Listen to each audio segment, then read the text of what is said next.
Hello everyone, welcome to drama fun. Hongsul Bora से बात कर रही होती है। वो उसे कहती है कि उसका यूजिन के साथ झगड़ा हो गया है। झगड़ा करने के बाद यूजिन ने उसे एक मैसेज तक नहीं किया है। तो बोरा कहती है कि तो क्या तुम दोनों ब्रेकअप करने वाले हो। यह सुनकर होंगसुल कुछ सोच में पड़ जाती है। आगे वो यूजिन को मैसेज करके मिलने के लिए बुलाती है। बेखिनो को बेखिना पैसे के लिए बहुत ही ज़्यादा परेशान कर रही थी। तो वो कहता है कि ये लड़की तो सच में पागल है। पर जब वो होंगसुल को आता हुआ देखता है तो वो उसके पास जाकर कहता है कि डॉक्टर, क्या आज रात का डिनर तुम मुझे कराओगी, क्योंकि मेरे पास पैसे नहीं है। तो होंगसुल कहती है कि तुम्हारे पास तो रोज़ ही पैसे नहीं होते। तो वो कहता है कि मैंने तुम्हारी मदद की थी, तो क्या तुम एक बार भी मेरे लिए इतना नहीं कर सकती। तो वो कहती है कि हाँ ठीक है। यहाँ पर यूजिन को भी होंगसुल का मैसेज मिल जाता है। वो तो ये देखकर बहुत ही ज़्यादा खुश हो जाता है, तैयार होकर उसे मिलने के लिए जाता है। बेखिनो एक कन्वीनियंस स्टोर के सामने खड़ा हो जाता है, क्योंकि टीवी में उसके पुराने प्रोफेसर को दिखाया जा रहा था। उसका एक इंटरव्यू चल रहा था। वो प्रोफेसर कह रहे होते हैं कि उसका जो एक स्टूडेंट है वो बहुत ही बड़ा पियोनिस्ट बन गया है। ये देखकर बेखिनो पुरानी बातें सोचने लगता है कि ये जब उसके प्रोफेसर हुआ करते थे तब वो काफ़ी ज़्यादा उसकी तारीफ़ करते थे, क्योंकि बेखिनो बहुत ही ज़्यादा अच्छा पियानो बजा लेता था।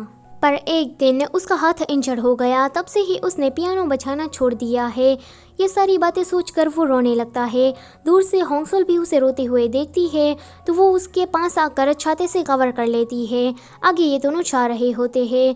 बेखिनो कहता है कि क्या तुमने वो देखा। तो वो कहती है कि हाँ मैंने तुम्हें देखा, तुम इंतज़ार कर रहे थे ना। दूसरी ओर हम देखते हैं कि यूजिन होंगसुल के घर के बाहर ही खड़ा था एंड उसके आने का वेट कर रहा था। यहाँ पर ये दोनों ड्रिंक करने के लिए बार में आए होते हैं। थोड़ी देर के बाद यूजिन भी इत्तेफाक से वहीं पर ही आ जाता है। यूजिन कहता है कि मुझे पता नहीं था कि तुम दोनों मुझे यहाँ पर मिलोगे। तो बेखिनो कहता है कि तुम मेरे पीछे क्यों पड़े हो। क्योंकि मैं तुम्हारी गर्लफ्रेंड के साथ क्लोज हो रहा हूँ। पर देखो तुम कुछ गलत मत समझना, क्योंकि यही मुझे यहाँ पर लाई है। ये सुनकर यूजिन कहता है कि ये ड्रिंक होंगसुल की तरफ से है, तो मैं भी आज तो ड्रिंक करूँगा। वो भी उन दोनों के साथ बैठ जाता है वहीं पर ही। अब यूजिन एंड बेखिनो साथ में हो और झगड़ा ना हो, ऐसा हो सकता है। ये दोनों झगड़ा करने लगते हैं एंड बेखिना पर ही झगड़ रहे होते हैं। तो गुस्सा होकर होंगसुल कहती है कि तुम दोनों चुप रहो, फाइट करना बंद करो। 2 सेकंड के लिए ये दोनों चुप हो जाते हैं, पर फिर से झगड़ा करने लगते हैं। बेखिनो कहता है कि तुम मेरी बहन के साथ ऐसा कैसे कर सकते हो। तो यूजिन कहता है कि मैंने जो किया वो इसी के ही लायक है। यह सुनकर होंगसुल को होने लगती है जलन। वो ड्रिंक करती है एंड फिर से उन दोनों से पूछती है कि क्या यूजिन और बेखिना डेट कर रहे थे। तो ये दोनों ही साथ में कहते हैं कि नहीं। तो होंगसुल पूछती है कि यूजिन का कोई बचपन का प्यार ऐसा कुछ नहीं है। तो बेखिनो कहता है कि डॉक्टर, क्या तुम्हारे पास ऐसा कोई है। तो वो कहती है कि हाँ, हाई स्कूल में मैं किसी को डेट कर रही थी एंड वो लड़का बहुत ही ज़्यादा हैंडसम एंड गुड लुकिंग था। सारी लड़कियाँ मुझसे जलती थी। बेखिनो कहता है कि फिर क्या हुआ, उस लड़की ने तुम्हें डम कर दिया क्योंकि तुम्हारे बाल डॉक्टर जैसे हैं। यह सुनकर वो चुप हो जाती है। फिर वो कहती है कि क्या, कौन है डॉक्टर। मेरे ये बाल नेचुरली कर्ल है, तो तुम मुझे डॉक्टर नहीं पर नेचुरल कर्ल बुलाओ। बेखिनो कहता है कि हे भगवान, ये लड़की तो सच में पागल हो गई है। फिर से वो पूछती है कि क्या यूजिन और बेखिना डेट कर रहे थे। तो ये दोनों ही उसे साथ में मना करते हैं कि ऐसा कुछ भी नहीं था। आगे हम देखते हैं कि होंगसुल को कैरी करते हुए यूजिन ला रहा था उसके घर पर एंड बेखिनो भी उसके साथ ही आ रहा था। तभी ही बेखिनो के ऊपर कोई पानी की बोतल फेंकता है। तो बेखिनो कहता है कि कौन है ये गधा जिसने मुझे मारा। तो वो लड़का कहता है कि मैं इस लड़की का भाई हूँ। वो जाता है एंड होंगसुल को यूजिन से अलग करके उसके घर में ले जाता है। होंगसुल कहती है कि जून, तुम यहाँ पर क्या कर रहे हो। होंगसुल को उल्टी आने लगती है एंड ये सीन यहीं पर ही कट होता है। अगले दिन हम देखते हैं कि होंगसुल जब उठती है तो जून बाजू में बैठा गेम्स खेल रहा था। होंगसुल उसे देखकर पूछती है कि तुम यहाँ क्या कर रहे हो। तो जून कहता है कि डैड का बिजनेस अच्छा नहीं चल रहा, माँ ने भी नूडल शॉप खोल दी है, तो मैं यूएस में पढ़ाई करके क्या करता, तो इसलिए मैंने पढ़ाई छोड़ दी और मैं कोरिया वापस चला आया। ये सुनकर वो तो उसे मारने लगती है। तो जून कहता है कि पता है कि कल रात तुम ड्रंक थी और इसी हालत में तुमने किसी के ऊपर उल्टी कर दी थी। ये सुनकर तो भाई होंगसल बहुत ही ज़्यादा एम्बैरेसिंग फील करने लगती है। वो सोचती है कि क्या मैंने यूजिन पर उल्टी की होगी या फिर बैकिनो पर। तो जून कहता है कि है मैं तो झूठ बोल रहा हूँ, तुमने यहाँ एग्जैक्ट दरवाजे के सामने उल्टी की थी। ये सुनकर होंगसल तो उसे पूरा पीट ही डालती है। आगे वो यूजिन से मिलती है। वो यूजिन से पूछती है कि कल रात मैंने कुछ किया था। तो वो कहता है कि नहीं, तुम काफ़ी ज़्यादा ड्रंक हो गई थी एंड तुम काफ़ी क्यूट हरकतें भी कर रही थी। तो होंगसल कहती है कि उस दिन मैं तुम्हें इसलिए बुलाना चाहती थी क्योंकि मुझे तुमसे माफ़ी मांगनी थी, गुस्सा करने की वजह से, तुम पर शक करने की वजह से। तो वो कहता है कि कोई बात नहीं, आगे से मैं तुम्हें ऐसा कोई चांस ही नहीं दूंगा कि तुम्हें मुझ पर शक करना पड़े। ये सुनकर होंगसल कहती है कि तो क्या हम फिर से डेट पर जाए। तो वो कहता है कि हाँ, क्यों नहीं। बैकिनो को अपना एक पुराना कलीग मिल जाता है। वो उसे कहता है कि हमारे बॉस तुम्हें डिस्परेटली ढूंढ रहे हैं और उन्होंने भी इस पोस्टर को देखा है। ये सुनकर बैकिनो कहता है कि वो साला गधा मेरा पीछा कब छोड़ेगा, लगता है कि मुझे इस जगह को भी जल्दी छोड़ना पड़ेगा। बैक इन्हा के पास पैसे नहीं थे तो वो किसी लड़के को कॉल करती है। वो लड़का सामने से कहता है कि तुमने मुझे इसलिए कॉल किया है ना क्योंकि तुम्हारे पास सब पैसे ख़त्म हो गए।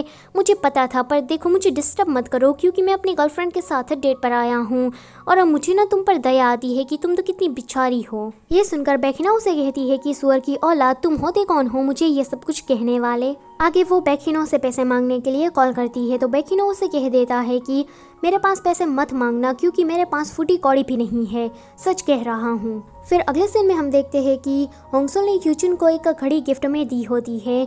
यूजिन उसे ध्यान से देख रहा था। तो होंगसल कहती है कि क्या तुम्हें ये घड़ी पसंद नहीं आई। तो ये सुनकर वो उसे गले लगा लेता है। आगे जब वो घर आता है तो वो अपनी महंगी वाली घड़ी उतार कर उस घड़ी को ट्राई करता है। फिर हम देखते हैं कि उसके पास तो बहुत सारी महंगी घड़ी है, पर वो उस घड़ी को देखकर बहुत ही ज़्यादा खुश हो रहा था जो कि होंगसल ने उसे दी थी। फिर हम अगले दिन का सीन देखते हैं जहाँ पर होंगसल एकेडमी जा रही थी। तो उसके पीछे से बैकिनो आकर कहता है कि हेलो नेचुरल कर्ल, तुम कैसी हो। वो बात बात पर उसे नेचुरल कर्ल बुला रहा था। तो होंगसल कहती है कि मुझे तुम इरिटेट कर रहे हो। वो वहाँ से भाग जाती है। तो बैकिनो कहता है कि कितनी बुरी बात है कि मैं आगे से तुम्हें नहीं देख पाऊंगा। होंगसल कन्वीनियंस स्टोर में जब गई थी तो वो वहाँ पर अपने पुराने क्लासमेट को देख लेती है। उसका नाम यंगॉन था। वो पुरानी बातें सोचने लगती है कि कैसे यंगॉन उसके पीछे पड़ा था। वो एक नंबर का साइको टाइप का लड़का है। वो ये सारी बातें सोचकर डर जाती है एंड कन्वीनियंस स्टोर से चोरी चुपके बाहर निकल रही होती है, पर उसके सामने यंगॉन खड़ा था। वो उसे साइड में ले जाता है एंड पूछता है कि होंगसल, क्या ये तुम हो? तुम्हें पता है कि मैं फिर से स्कूल को ज्वाइन करने वाला हूँ। मैंने सुना है कि तुम अब यूजिन को डेट कर रही हो। तुम्हें पता भी है क्या, उसी की ही वजह से हम दोनों अलग हुए थे। तुम कितनी नाशुक्री हो, तुम मेरे ही दुश्मन के साथ कैसे प्यार में पड़ सकती हो? तुम्हारा दिमाग ठीक तो है ना? तुम उस यूजिन जैसे लड़के को कैसे पसंद कर सकती हो? तो होंगसल कहती है कि दूर रहो मुझसे। तो वो कहता है कि तुम मुझे इस तरह से तो ट्रीट नहीं कर सकती। वो उसके साथ ज़बरदस्ती करने की ट्राई करता है। तो बैकिनो आता है और कहता है कि मैं कब से तुम्हारी बकवास सुनने की ट्राई कर रहा था, पर मुझसे अब सहन नहीं होता। इतना कहते ही वो उसे मारने लगता है। वो कहता है कि डॉक्टर, ये गधा कौन है? वो उसे बहुत ही ज़्यादा मारता है। यंगॉन कहता है कि देख लेना, मैं इस बारे में पुलिस में कंप्लेन कराऊंगा। तो होंगसल कहती है कि मैं विक्टिम हूँ, पुलिस में कंप्लेन तो मुझे करवानी चाहिए। तो ये सुनकर यंगॉन कहता है कि देख लेना, मैं तुम्हें नहीं छोड़ूंगा। इतना कहते ही वो भाग जाता है। बैकिनो कहता है कि अच्छा है कि वो चला गया। होंगसल देखती है कि बैकिनो के हाथ में चोट लगी है। अगर जब वो एकेडमी में काम कर रहा था तो वो उसके लिए दवाई भी भिजवा देती है। बैकिनो उसे थैंक यू कहने के लिए जा रहा था, पर वो देखता है कि होंगसल यूजिन के साथ है एंड उन दोनों को इतना खुश देखकर यहाँ पर पहली बार बैकिनो को थोड़ी सी जलन होती है। आगे ये दोनों जब घर वापस आ जाते हैं तो यहाँ पर तो पुलिस आई थी क्योंकि उसके इलाके में चोरी हो गई थी। ये देखकर यूजिन कहता है कि तुम्हारा भाई घर पर नहीं है, तो क्या मैं तुम्हारे साथ रुक सकता हूँ? वो कहती है कि हाँ, क्यों नहीं। वो जब उसके घर में आता है तो होंगसल ने तो बर्तन एक वीक से साफ नहीं किए थे। यूजिन होंगसल के छोटे से कमरे को ध्यान से देख रहा था। होंगसल कहती है कि क्या तुम्हें टीवी देखना है? वो क्लोसेट में से टीवी निकालने की ट्राई कर रही होती है, पर उससे नहीं होता। तो यूजिन भी उसकी मदद करने लगता है। अब ये दोनों ही खींचातानी में आते हैं सीधा बेड पर। थोड़ी देर तो ये दोनों ऐसे ही रहते हैं। फिर होंगसल कहती है कि टीवी देखना रहने ही देते हैं। आगे वो दोनों सोने की ट्राई कर रहे होते हैं, पर दोनों में से किसी को भी नींद नहीं आ रही थी। तो होंगसल कहती है कि क्यों ना हम मेरी फ़ोटो एल्बम देखें। यूजुन उसकी फ़ोटो एल्बम देख रहा था। वो कहता है कि बचपन में तो तुम काफ़ी क्यूट एंड चबी दिखती थी और तुम्हारी हर फ़ोटो जून के साथ है। लगता है कि तुम अपने भाई के साथ बहुत क्लोज हुआ करती थी। तो वो कहती है कि नहीं, मैं अभी भी उसके साथ क्लोज हूँ। आगे वो यूजुन से पूछती है कि वैसे तुमने मुझे पसंद करना कब स्टार्ट किया। तो यूजुन उसे कहता है कि उस दिन पोस्टर चिपकाने का काम हमें प्रोफेसर ने दिया था, तो सारे स्टूडेंट रात का बहाना मार कर वहाँ से चले गए, पर तुम नहीं गई। पूरी रात जग कर तुमने सारे पोस्टर चिपकाए। बारिश हो गई फिर भी तुम डटी रही। जब तुम वापस आई तो तुमने देखा कि मुझे कोल्ड हुआ है, तो तुमने पूरी रात जग कर मेरी देखभाल भी की। तब से ही शायद मैं तुम्हें पसंद करता हूँ। फिर वो कहता है कि अब तुम्हारी बारी। तो होंगसल कहती है कि पहले तुम मुझे कोई ट्रबल मेकर लगते थे। पहले तुम ट्रबल खड़ी करते हो एंड बाद में ऐसे जताते हो मानो जैसे कुछ हुआ ही ना हो। एंड तुम मेरे साथ भी ऐसे थे, मानो जैसे तुम्हें मेरी कोई परवाह ही ना हो, पर दूसरे ही पल में आकर तुम मेरी मदद कर देते थे। एंड थर्ड ईयर में तो तुम मेरे पीछे ही पड़ गए थे, क्योंकि तुम्हें मेरे साथ एक लंच और डिनर करना था। यह सब कुछ मुझे पथेटिक लग रहा था, पर उसी दिन से मैं तुम्हें पसंद करने लगी थी। ये सीन यहीं पर ही कट होता है। अगले सीन में हम देखते हैं कि यंगन अपने कंप्यूटर में कुछ कर रहा था। फिर अगले दिन हम देखते हैं कि बैकिनो जब जॉब पर जाता है तो उसका मैनेजर उसे कहता है कि तुम यहाँ से रिजाइन ले लो, क्योंकि तुमने किसी लड़के को मारा। ये फोटोज बहुत ही ज्यादा वायरल हो रही है। ये सुनकर बैकिनो कहता है कि कोई बात नहीं, वैसे भी मैं यहाँ से रिजाइन लेने ही वाला था। होंगसल को भी ये बात पता लग जाती है, तो वो उसे पूछने आती है कि तुम यहाँ से जा रहे हो। तो वो कहता है कि मुझे तो यहाँ से जाना ही था, क्योंकि मैं वो इंसान हूँ जो कि एक जगह पर टिकता ही नहीं। मुझे आज नहीं तो कल इस जगह को छोड़कर जाना ही था, तो तुम मेरे बारे में टेंशन मत लेना। तो वो कहती है कि मैं सच में तुम्हारे लिए दुखी हूँ। तो वो हंसकर कहता है कि डॉग फर, क्या तुम मेरे लिए सैड हो रही हो? पर तुम्हें मेरे बारे में चिंता करने की ज़रूरत नहीं है, क्योंकि मैं अच्छे से रहूँगा, तुम भी अच्छे से रहना। ये वाला एपिसोड यहीं पर ही ख़त्म होता है। सो वीडियो अगर अच्छी लगी है तो उसे लाइक करना, और चैनल पर नए हो तो प्लीज़ उसे सब्सक्राइब भी कर देना। Thank you for watching.